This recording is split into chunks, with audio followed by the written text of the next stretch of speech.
Ang kwento ni Tomby. Ang kwentong ito ay hango sa totoong buhay. Mula ito sa isa nating tagapakinig. Karanasan ito ni Marshall. Walang eksaktong taon. Probinsya ng Negros Oriental. Nang mga panahong ito, si Marshall ay mula sa isang lumad na angkan sa lugar na pangunguha ng pulot sa mga bahay pukyutan ang kabuhayan.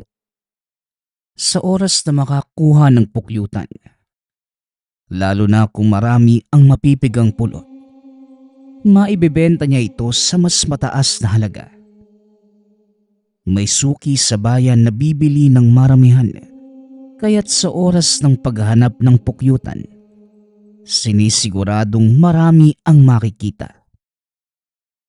Pagkatapos ni Marshall sa sakahan, dediretso ito ng gubat upang maghanap. Sinusuot nito ang masukal na bahagi. Hindi nawawala sa tagiliran ang pagkakasukbit ng itak. Proteksyon sa mga ligaw na hayop. Nasa bulsa na rin ng posporo. Ito ang ginagamit kapag nagpapausok. Pampataboy sa mga bubuyog. Isang hapon, minadali na ni Marshall ang pagbungkal ng lupa. Nakapag-iwan na ng bayad ang suki, kaya't nais makakuha kagad ng pulot. Sa kalagitnaan, napansin ang pagdaan ng isang matanda. Hindi pa naman sobrang tanda, ngunit uugod-ugod at umaasa na lamang sa tungkod para makahakbang. Nang matisod ito, dali-daling lumapit upang matulungan. Ngumiti lamang ito at sinenyasan ang binata. Magpepresenta sana si Marshall na ihatid ang matanda. Ngunit ito mismo ang umayaw. Hindi na rin nagpumilit pa ang binata dahil may kailangang tapusin pang gawain. Pagkatapos ng pagbubungkal, inuwi na ang mga kagamitan at nagpaalam sa ama. Hindi naman ito pinigilan, lalo na kung paghahanap ng pulot ang aatupagin. Nag-aagaw ang liwanag at dilim ng mga sandaling yun. Anong oras na rin at malapit ng gumabi. Bago tuluyang pumasok sa gubat, kumuha muna ng tuyong dahon ng niyog para gawing sulo. Sa mga sandaling to, tila may nagturo kay Marshall sa daanan. Dire-diretso lamang siya ng lakad at pagkarating sa unahan, bumungad kagad ang puno ng napakaraming nakalambiting pukyutan sa bawat sanga. Subalit isa sa mga ito ang nakaagaw pansin, ang nasa pinakaitaas. Masyadong matayog ang puno.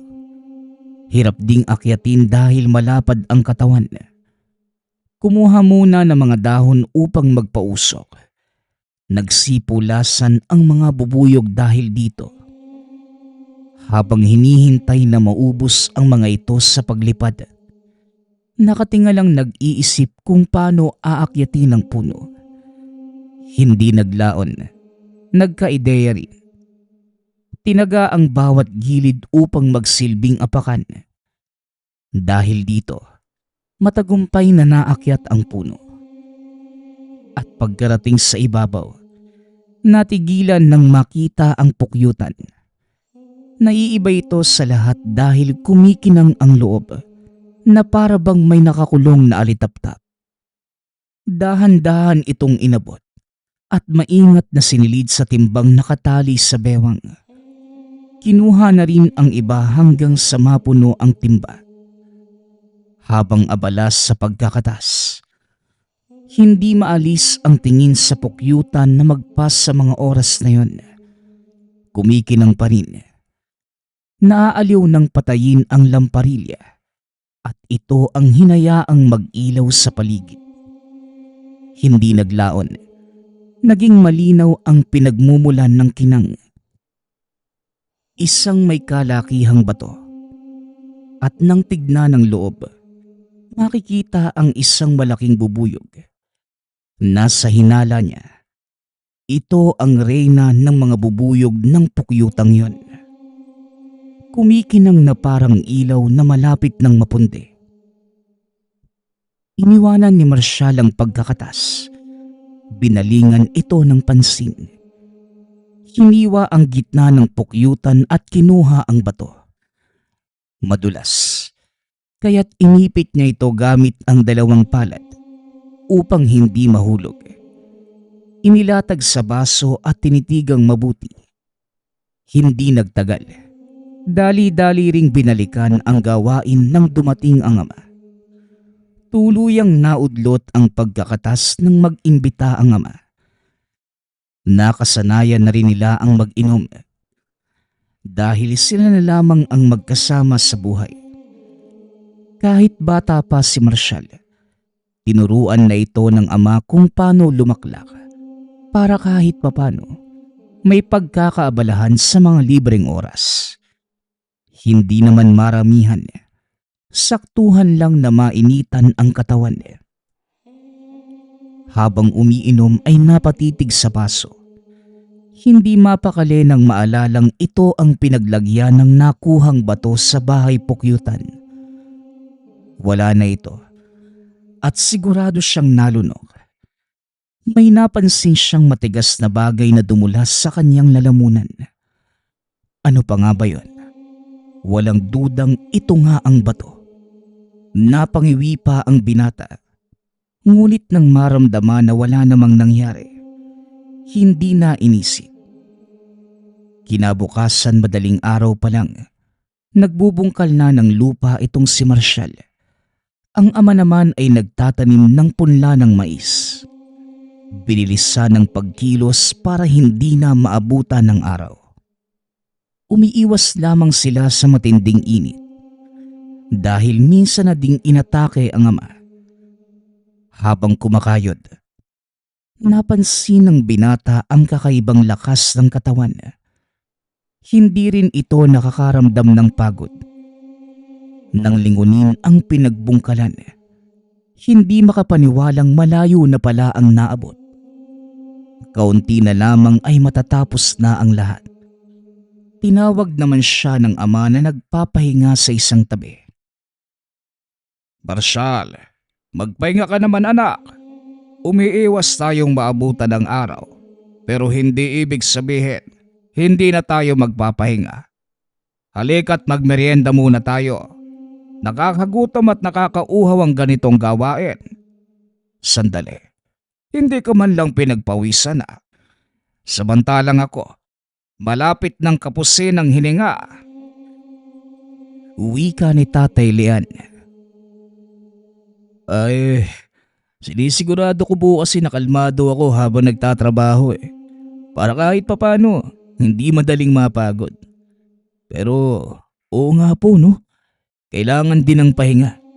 Ako na po yung magsasali ng kape mo tay. Tugon ni Marshall. Agarang kinuha ni Marshall ang takore. Nagsali ng kape sa tasa at sabay silang nagmerienda sa tabi. Naunang natapos ang ama na kagad ding bumalik sa trabaho. Siya naman sa kabilang banda. Natigilan ng matanaw ang matanda sa hindi kalayuan. Binabaybay nito ang daan. Mabagal ang paglalakad. Iniwanan ng tingin saglit upang ayusin ang pinagkainan. Ngunit laking gulat nang bigla itong mawala. Malawak ang paligid dahil bagong ani. Nasa gitna pa ang matanda ngunit ngayon, bigla na itong naglaho. Nagkibit balikat na lamang si Marshall. Bumalik sa pagbubungkal alinsunod sa wika ng ama. Pagkatapos sa taniman, inihanda ang bote-bote ng pulot pukyutan para maibenta sa bayan. Kinarga na rin ng ama ang sako ng kamote at saging sa kariton na hihilahin ng kalabaw pababa ng burol.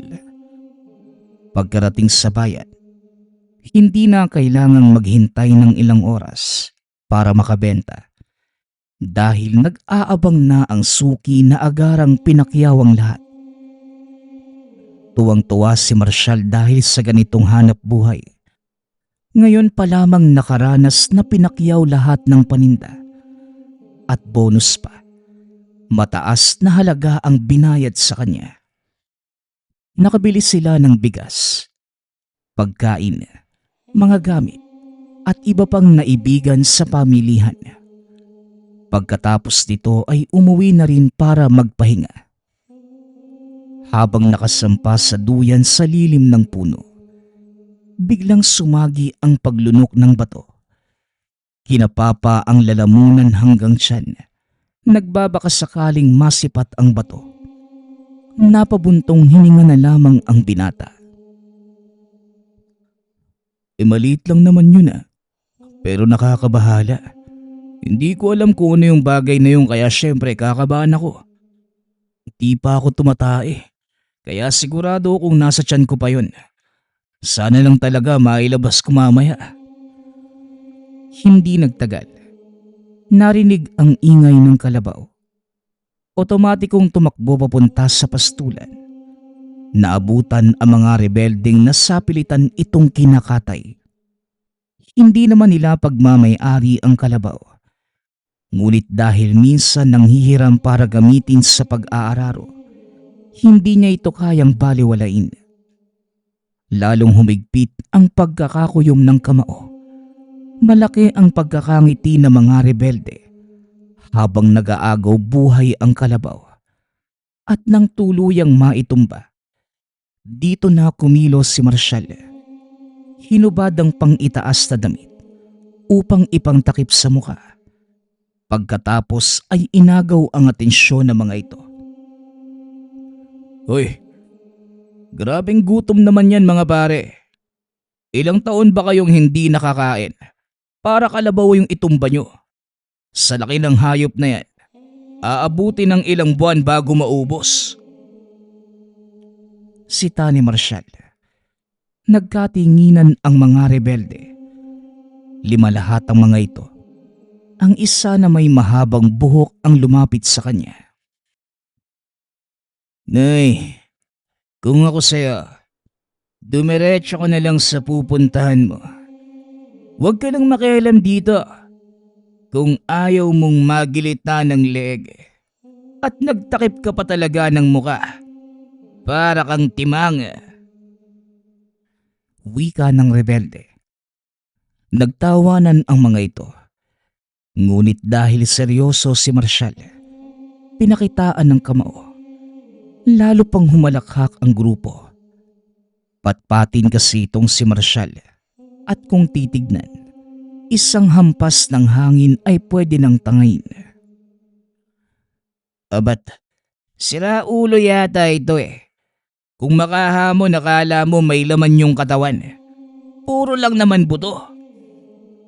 Oy Noy, uulitin ko para malinawan ka. Kung ako sa'yo, dumiretso ka na lang sa pupuntahan mo.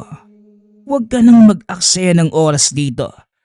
Dahil hindi kami magsasayang ng lakas sa katulad mong... Ay sus Mariosep. Tumalikod ang mga ito upang balingan ang kalabaw. Ngunit bago pa magalaw ang laman, umiyaw ang isa. Nagulat ang lahat ng itumba ni Marshall. Hindi nakatayo dahil bali ang binte. Rumesponde ang iba ngunit pasimpleng binalian ng braso at binte. Kanya-kanya sa pagdaing ang mga ito. Ang natira, ang lalaking may mahabang buhok. Gulat na nakatitig kay Marshall. Umayos din at binalandra ang masamang titig. Uy, huwag mo akong tignan ng ganyan kung ayaw mong matulad sa kanila. Wika ni Marshall. Huwag mo nga akong pagsalitaan ng ganyan. Baka paglamayan ka mamayang gabi. Sino ka ba? Ha? Ipakita mo ang tunay mong mukha. Pananakot ng rebelde. Bumunot ito ng baril sabay tutok sa ulo ni Marshall. Hindi rin maintindihan ng binata kung bakit hindi man lang siya natakot. Taas noong hinarap ang rebelde. Nang magpaputok ito, otomatikong kumilos ang katawan upang umiwas. Nang makatsyempo, sinakalang rebelde. Tangka na sanang pupuruhan nang magsalita ito. Wag, maawa ka sa akin. Hindi na namin kukunin yung kalabaw. Pasensya na. Pasensya na. Kung gusto mo babayaran na lang kita. Magkano ba? Ngumiti ng nakakaloko si Marshall nang maramdaman ang takot nito. Dahan-dahang binitawan ng binata. Iniwanan ang mga kasama at kumaripas ng takbo. Paika-ika, gumagapang na lumayo ang natirang rebelde. Nang mawala na ang mga ito, dumating si Tatay Leon at Mang Juan, ang may-ari ng kalabaw. Laking pasasalamat sa pagharap ni Marshall sa mga rebelde. Tulong-tulong din sila na maikarga ito at maiuwi. Para hindi masayang, binalot ng kilo-kilo at binenta sa murang halaga. Binigyan din ng parte ang binata bilang dagdag pasasalamat.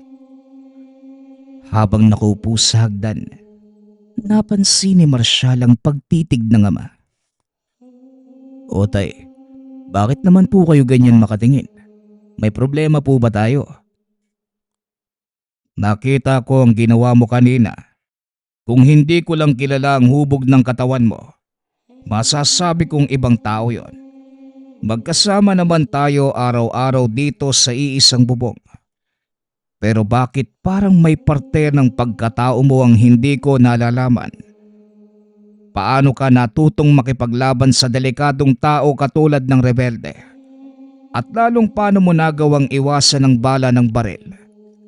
Ginulpe mo rin sila ng walang kahirap-hirap.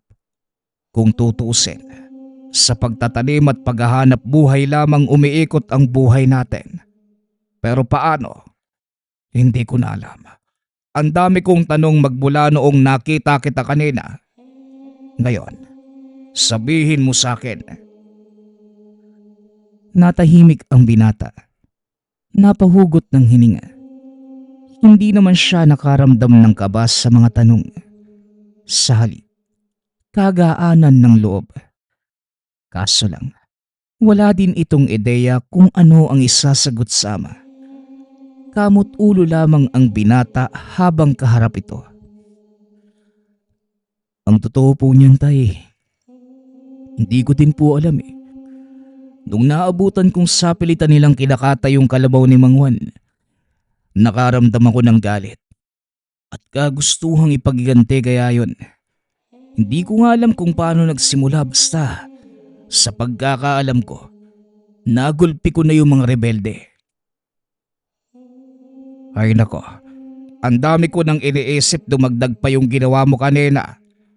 Ang mabuti lang doon, tinakpan mo yung pagmumukha mo. Sa ganong paraan mahihirapan silang makilala ka. Kung sakali mang bumalik para magigante. Sa susunod, huwag ka nang makialam para walang problema. Ayos ba yun anak? Tumango lamang si Marshall bilang pagsagot. Makalipas ang ilang oras, mag-isa na lamang si Marshall na nag-aayos ng kamote sa silong. May dingding kaya't ligtas pa rin kahit 10 oras na ng gabi. Hindi naglaon. Umalingaw-ngaw ang ingay. Nagmumula naman sa baka at mga manok. Otomatikong kumilos muli ang katawan ng binata. Nagbago ang pakiramdam. Kagustuhang alamin ang nangyayari. Yon ang nasunod. Natagpuan na lamang ang sariling nakatanaw sa grupo ng mga rebelde na tinatangay ang mga manok at baka. Nang bilangin hindi naman umabot sa 10. Sinigurado muna ni Marshall na makakarating sa unahan kung saan malayo sa bahay-bahay. Humarang siya ng nasa kalagitnaan na ng taniman bago tuluyang marating ang bundok. Nagulat ang mga ito. Agarang itinutok ang mga armas sa binata. Buwiset. At sino ka naman? Noong nakaraan may humarang din sa amin eh. Unyemas, ito pala ang binatang humarang sa amin eh. Hindi maganda to. Malakas yan!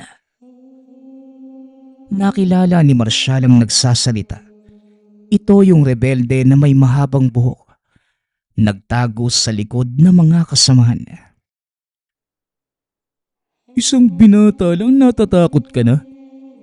Hoy, ilang dekada na tayo sa pagiging rebelde.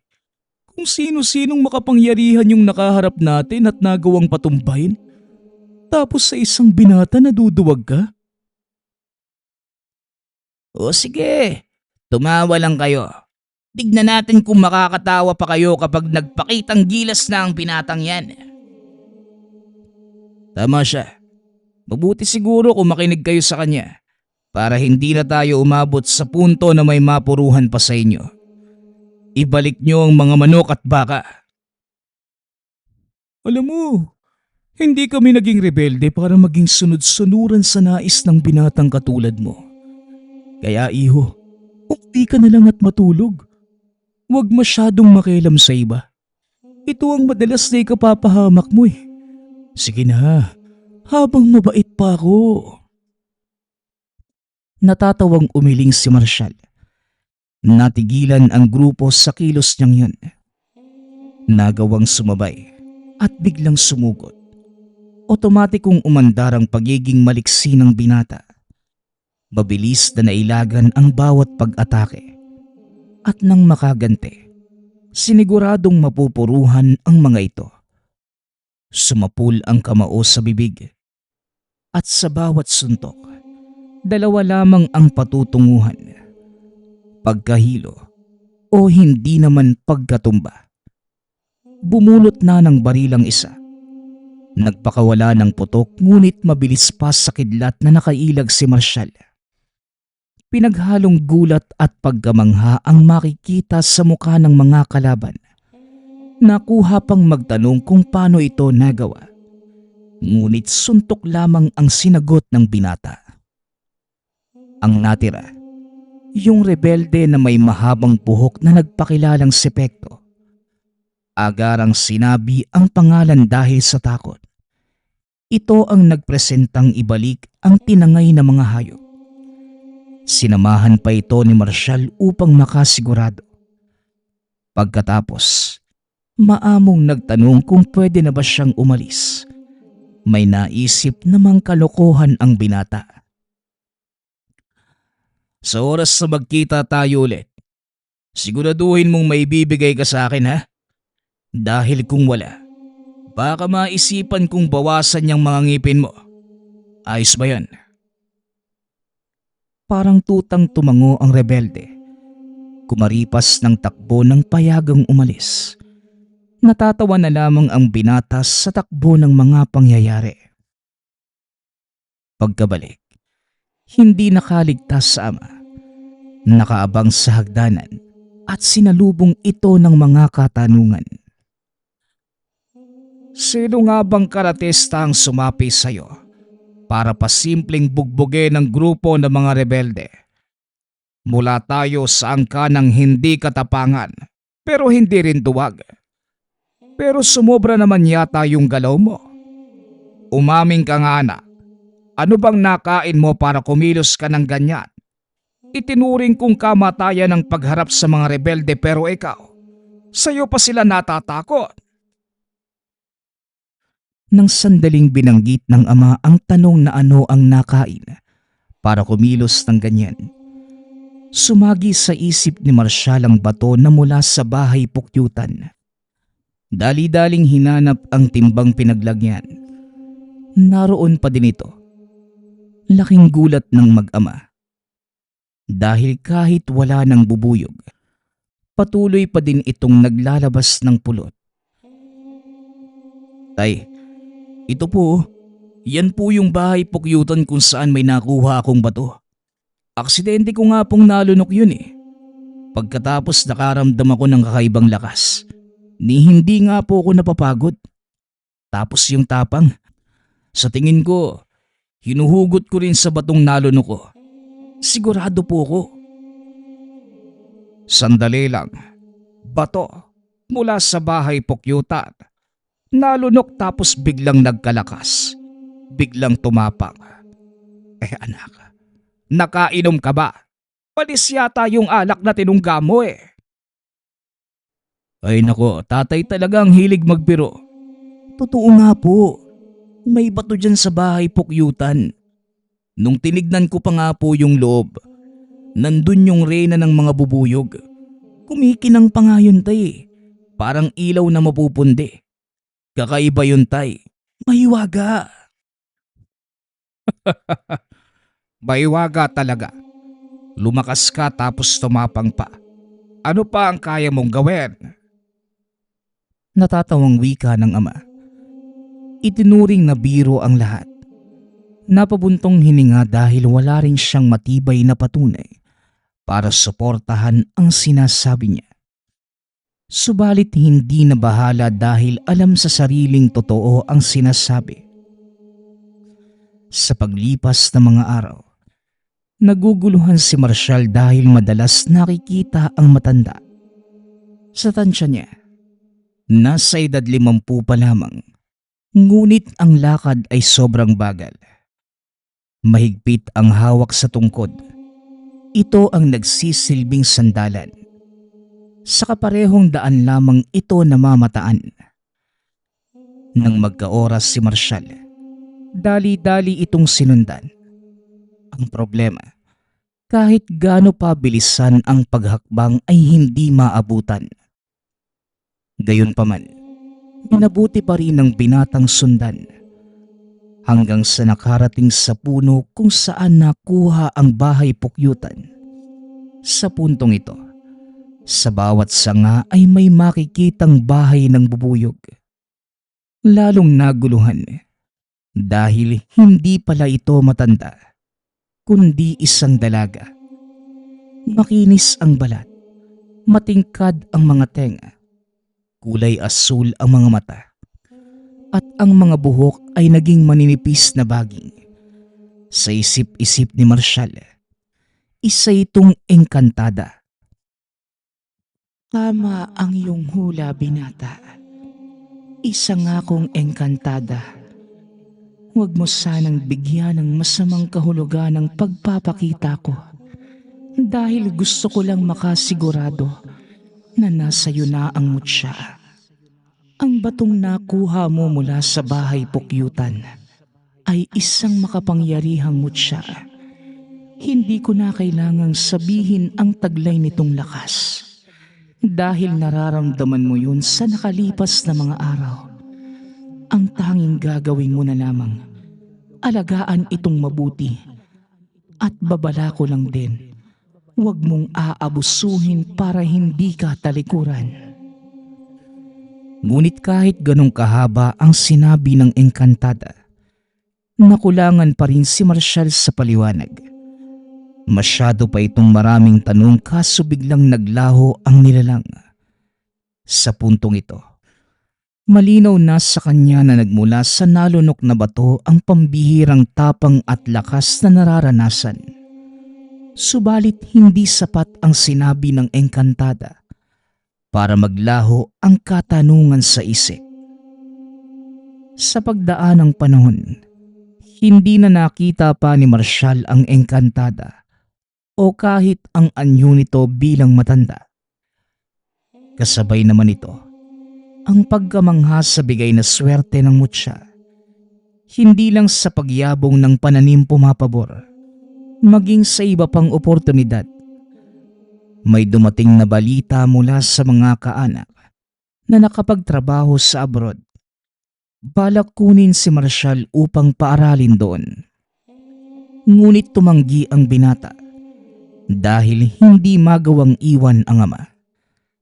Si Tatay Leon din naman, bibigyan sana ng kontrata para maging manager sa maliit na kumpanya ng dating kaklase. Nakapagtapos bilang mechanical engineer, ngunit hindi pinalad na makahanap ng matinong trabaho noong araw. Kaya't nauwi sa pagsasaka.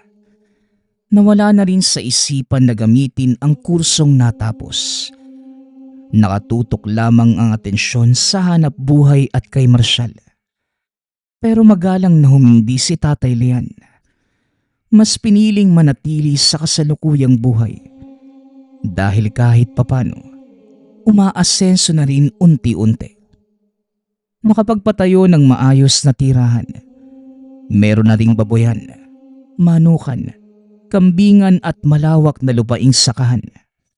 Nang makapag-ipon, bumili ng lote upang maidagdag sa mga ari-arian. Sapat na ito para sa kanila, kaya't ang mga oportunidad, hinihindian kahit na mas malaki ang kikitain kumpara sa kasalukuyang pinagkakakitaan.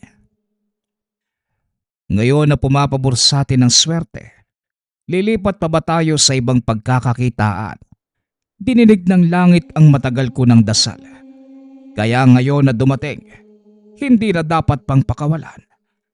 Pero anak, may hindi pa ako naiintindihan sa'yo. Habang tumatagal parang lumalakas ka, ni hindi ko nakitang nagpahinga ka matapos ang mahabang araw na pagtatrabaho sa taniman. Ano ba talaga? Ito pa rin ba yung bato na sinasabi mong nakuha sa bahay pukyutan? Oo nga po tay, ayaw nyo naman pong maniwala. Total na pag-usapan na rin naman natin ngayon. Ipagtatapat ko na po sa iyo yung tungkol sa engkantadang nakasalamuha ko. Sa tingin ko nga, sa kanya galing yung mutsyang to eh. Ang sabi niya, Ay naku, si tatay naman eh. Huwag ka munang tumawa. Pasensya na. Noong una sabi mo ba to? Tapos ngayon engkantada. Sabog ka ba anak? ayan tayo tay. Nagtatanong ka tapos kapag sasagutin ko tatawanan mo lang ako. Huwag na nga. O sige, sige. Hindi na ako tatawa. Ano ba yun anak? Ikwinento ni Marshall ang nangyari ng araw na nakasalamuha ang engkantada. Minadali ang pagsasalaysay dahil hindi na mapigilan ng ama ang pagtawa. Lumalakas ang paghalakak nito. Hirap paniwalaan ang sinasabi ng anak. Nakangusong tumigil si Marshall habang ito ay patuloy pa rin sa pagtawa. Hindi na lamang pinansin ng binata. Iniwanan ito sa tindahan. Subalit muling napalingon ng dumagsa ang mga rebelde upang manloob. Nasagad ang galit ni Marshall nang makitang tinutukan ng barilang ama. Mabilis ang hakbang na bumalik. Binawi ang armas at pinaputokan ng sunod-sunod ang grupo. Hindi naman ito tinamaan. Tinatakot lang. Nagsitakbuhan ang karamihan. Ngunit may iisang nanatili. Ikaw pala ang sinasabi ni Pekto. Binatang hindi natatakot sa bala ng baril. Ano nga ba ang kaya mong gawin, iho? Magmula kasi noong madinig ko ang tungkol sa'yo, napapaisip ako kung ano ang mga kakayahan mo. Magkasama pala kayo ni Pekto. Kamusta mo nga pala ako sa kanya? Hindi na siya nagpakita sa akin eh. Pakisabi, nasasabik akong makausap siya. At ikaw, ano bang pangalan mo? Ganitong oras talaga kayo nananalasa kapag hindi na rumuronda sa paligid ng militar. Wika ni Marshall. Palihim na sinisenyasan ang ama na umalis muna. Agarang binato ang kamay ng rebelde nang tangkaing barilin si Tatay Lian. Bumaling ito sa kanya. Masama ang titig. Magaling. Magaling. Paano nga bang hindi? May hawak ka namang mutya, hindi ba? Nararamdaman ko ang enerhiya nito mula sa katawan mo. Nalunok mo yata ano? Pero ano nga ba ang kaya mong gawin bukod sa pag-ilag at pag-iwas? Pambubugbog? May alam ka pa bang gawin? Gusto mo subukan natin? Makahulog ang wika ng rebelde. Binaba nito ang armas at iba pang patalim na nakasukbit sa tagiliran. Pinakita nito kay Marshall na wala na siyang sandata. Nakangiti ng nakakalokong humarap sa binata. Oh, ano na naman yung trip mo sa buhay? Kung makahamon ka parang napakalakas mo eh. Baka nagtatapang-tapangan ka lang ha, para hindi ka magmukhang duwag. Ngunit biglang natahimik nang magbago ang aura ng kalaban. Naglabas ng garapa ang rebelde. Pinahid sa mga palad. Pagkatapos pa isa-isang binigkas ang salita na ito lang din ang nakakaunawa. Kunot noong tinitiga ni Marshall hanggang sa nakaramdam ng paninigas ng mga daliri. Sinundan ito ng bahagyang pagkahilo at puwersa na parang kinukuyog ng hindi nakikitang kalaban. Nang balikan ng rebelde, malaki ang pagkakangiti sa mukha. Hindi niya maunawaan ang ginawa nito dahil nangyayari ang hindi maipaliwanag na kaganapan sa pamamagitan ng pagsasalita. Gayunpaman, nagkibit balikat lamang siya sabay kontra ng lahat ng ito. Sa simpleng paglapit sabay suntok, naputol ang ginagawa ni alias Cobra. Tumilapon ito sa dingding. Hawak-hawak ang dugo ang ilong. Naaasar itong tumawa. Masama pa ring nakatitig kay Marshall. At sino ba ang nagbigay sa'yo ng mutsyang yan? Anong klase ng mutya ang meron ka para makontra ang Tigalpo ko? Tigalpo pala ang tawag sa ginawa mo. Maayos magaling. Pero hindi sapat para patumbahin ako. Sandali nga, hindi ba sabi mo alam mong may mutya ako? Bakit naglakas loob ka pang maghamon? Tignan mo, nabasag tuloy ang ilong mo. Huwag mong ibahin ang usapan. Sagutin mo ang tanong ko. Anong klase ng mutya ang meron ka? Mutya na kayang talunin ng sino mang maghamon. Maiksing tugon ni Marshall. Sabay pakawala ng sunod-sunod na suntok sa rebelde. Kung hindi lang umawat ang ama na si Tatay Lean, tuluyan niya nang mapapatay ang tao. Tama na. Wala ka ring pinagkaiba sa taong yang kung papatayin mo siya. Ilang libong buhay na ang pinatay niyan. Masahol pa sa demonyo ang kaluluwa. At kung papatayin mo ang buhay na yon, malamang magiging masahol din ang kaluluwa mo. Gusto mo ba yon, Marshall? Pasensya na po, Tay. Gusto ko lang naman turuan ng leksyon niyang inutil na yan eh. Kung makaasta, akala mo sinong hindi mamamatay-matay. O tama na. Sapat na yung pambubugbog mo para magtanda. Sigurado kung hindi na yun babalik dito. Dito lamang kumalma ang binata. Binalingan na lamang ang nasirang bahagi ng tindahan at binalik sa ayos.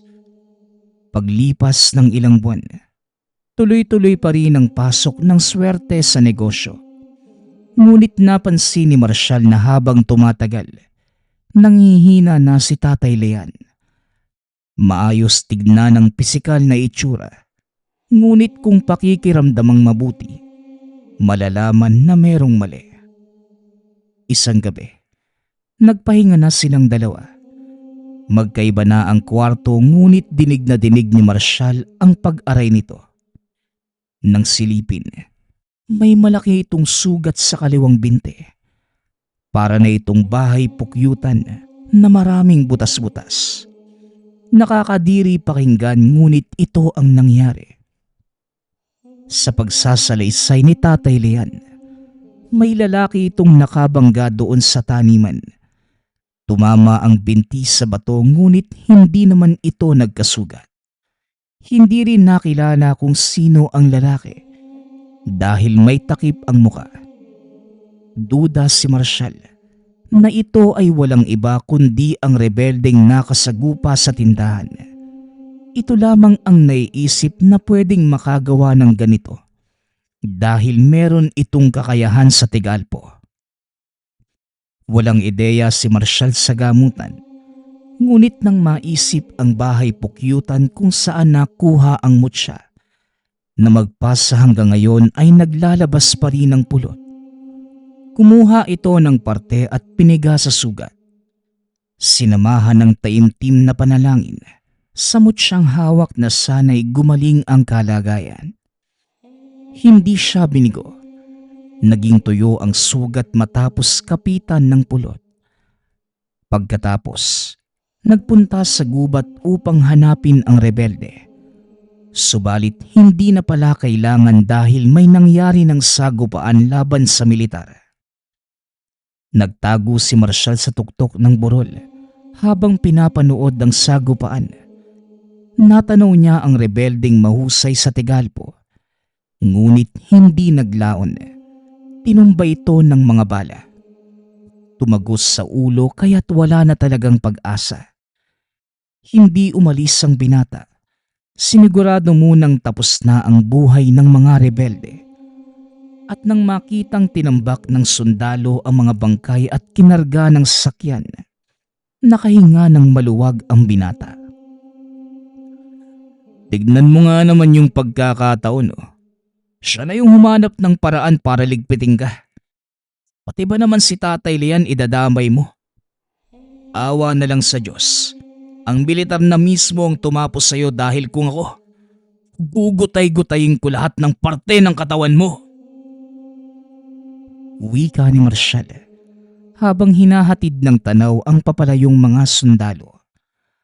Sa paglipas ng panahon, sa awa ng may kapal, hindi na nasundan pa ang mga kaganapan.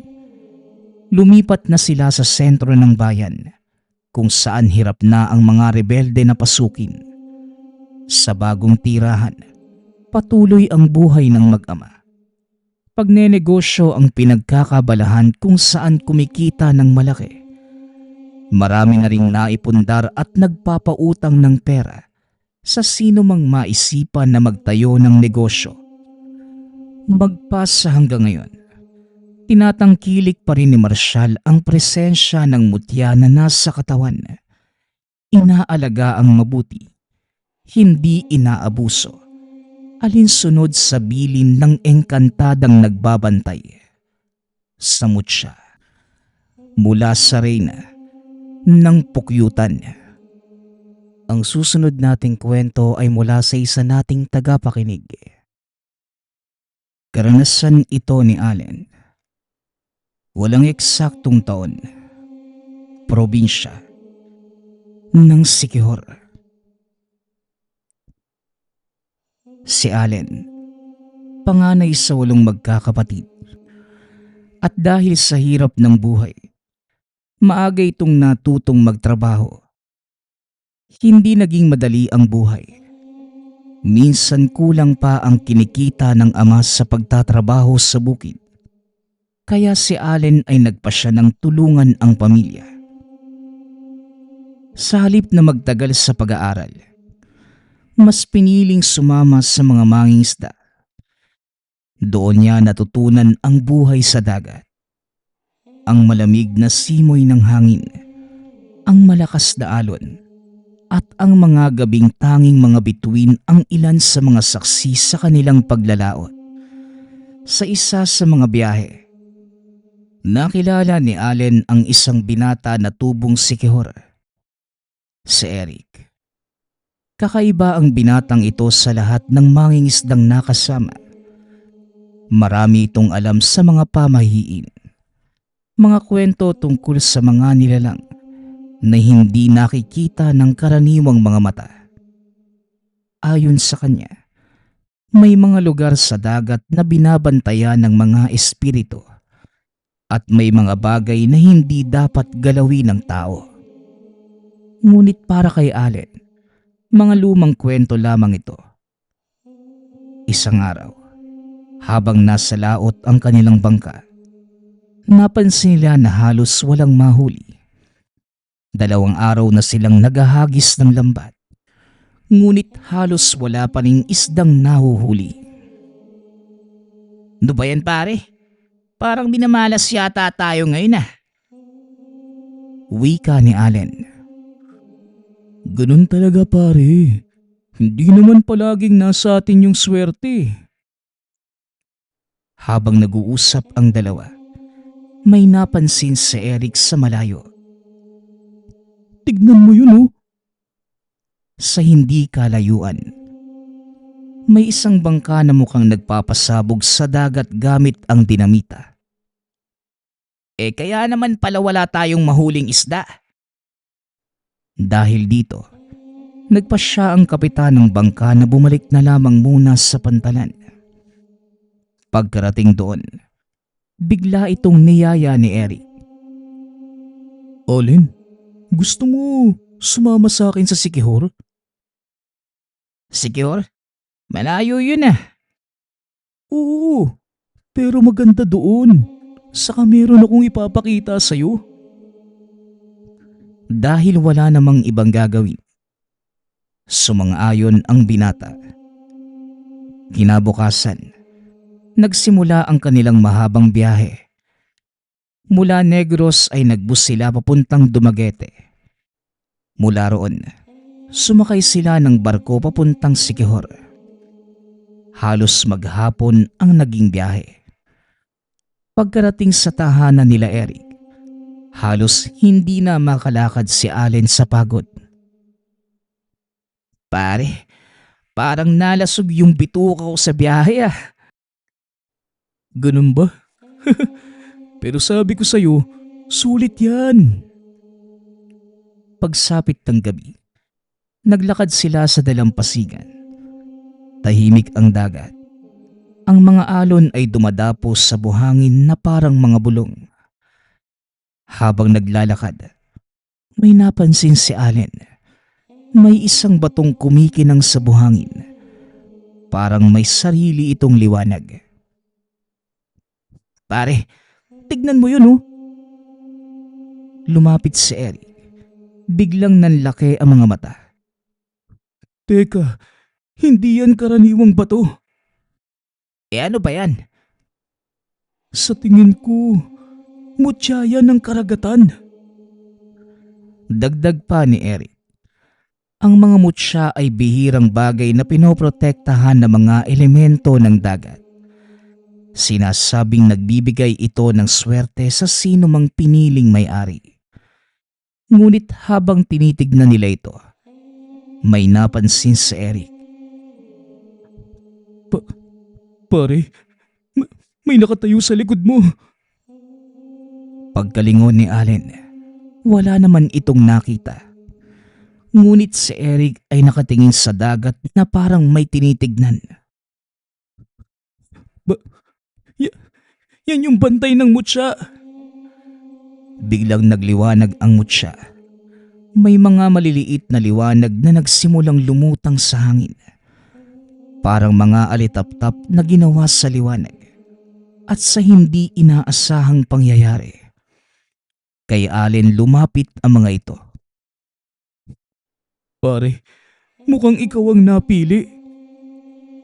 Ako? Hindi nga ako naniniwala sa mga ganyan. Hindi ikaw ang pumili, kundi yung mutya.